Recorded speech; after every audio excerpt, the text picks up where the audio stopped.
విధంగా జిల్లాను రాష్ట్ర స్థాయిలో నిలపాలని ఉల్లాస్ కార్యక్రమం జిల్లాలో పకడ్బందీగా అమలు చేయాలని బడిబాటలో విద్యార్థులందరూ కూడా నమోదు కావాలని బాల్య వివాహాలు జరగకుండా చూడాల్సిన బాధ్యత అంగన్వాడీ సిబ్బందిపై ఉందని జిల్లా కలెక్టర్ రాహుల్ రాజ్ తెలిపారు. శుక్రవారం కలెక్టరేట్ ఆడిటోరియంలో జిల్లా విద్యాశాఖ ఆధ్వర్యంలో మండల విద్యాధికారులకు మరియు ఉన్నత పాఠశాలల ప్రధానోపాధ్యాయులకు ఏర్పాటు చేసిన సమీక్షలో కలెక్టర్ పలు సూచనలు చేశారు. ఈ సందర్భంగా జిల్లా కలెక్టర్ రాహుల్ రాజ్ మాట్లాడుతూ మెదక్ జిల్లా 10వ తరగతిలో మంచి ఫలితాలు సాధించినందుకు మండల విద్యాధికారులను ప్రధానోపాధ్యాయులను ఉపాధ్యాయులను జిల్లా విద్యాశాఖ విద్యాధికారులకు కలెక్టర్ అభినందనలు తెలిపారు. జిల్లా విద్యాధికారి ప్రొఫెసర్ డాక్టర్ రాధాకృష్ణన్, జిల్లా సంక్షేమాధికారి అకాడమిక్ మానిటరింగ్ ఆఫీసర్ సుదర్శన్ మూర్తి, ప్రభుత్వ పరీక్షల సహాయ కమిషనర్ రామేశ్వర్ ప్రసాద్, నియోజకవర్గం విద్యాధికారి జిల్లా సైన్స్ అధికారి రాజిరెడ్డి, నవీన్, సెల్స్ అధికారులు తదితరులు పాల్గొన్నారు.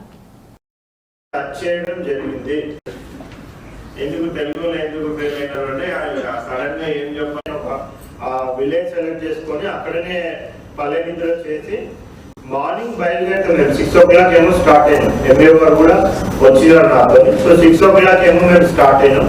అరౌండ్ 220 హౌస్ హోల్డ్స్ ఉన్నాయి ఆ విలేజ్ లో. 6 o'clock మేము స్టార్ట్ చేస్తే అరౌండ్ 10:30, 11 కల్లా మొత్తం each and every household కూడా మొత్తం తిరిగినాం.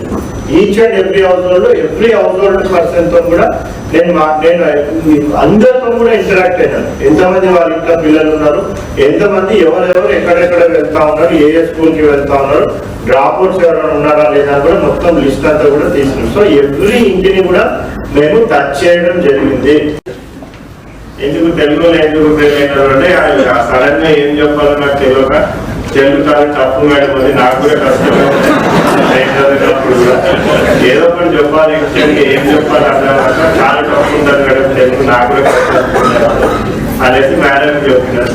ఇంకా తిట్టాలన్నా ఏం చేయాలనుకుంటే కొద్దిసేపు సైలెంట్ గా ఉండి ప్రాపర్ అసెస్మెంట్ చేసి ఎందుకు ఫెయిల్ అయిన తెలుగులో కరెక్ట్ గా చెప్పుకోవాలని చెప్తున్నారు. ఫెయిల్ అయిన వాళ్ళని మాత్రం వదిలేయద్దు.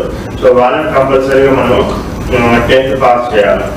నెక్స్ట్ థింగ్ వచ్చేసి, సో నేను 2nd క్లాస్ వరకు ఒక స్కూల్లో చదువుతుండే, నార్మల్ ఆ స్కూల్లో 2nd క్లాస్ నేను చదివిన స్కూల్లో ఒక చిన్న ఇన్సిడెంట్ చెప్తాను మీకు. 10th లైన్ లాస్ట్ టైం 92% వచ్చింది. 92% మంది పాస్ అయినారు. సో ఈ 92% మంది ఎవరైతే పాస్ అయినారో వీళ్ళే ఇంటర్మీడియట్ జాయిన్ అయ్యారు. సో అందులో చాలా మంది డ్రాప్ అవుట్స్ ఉన్నారు, వేరే story. So drop outs mostly కొద్దిగా కంప్లీట్ లేని వాళ్ళే డ్రాప్ అవుట్ అవుతారు. సో మ్యాక్సిమం కొన్ని కంప్లీట్ ఉన్న వాళ్ళే ఇంటర్మీడియట్ ఫస్ట్ ఇయర్ జాయిన్ అయ్యారు.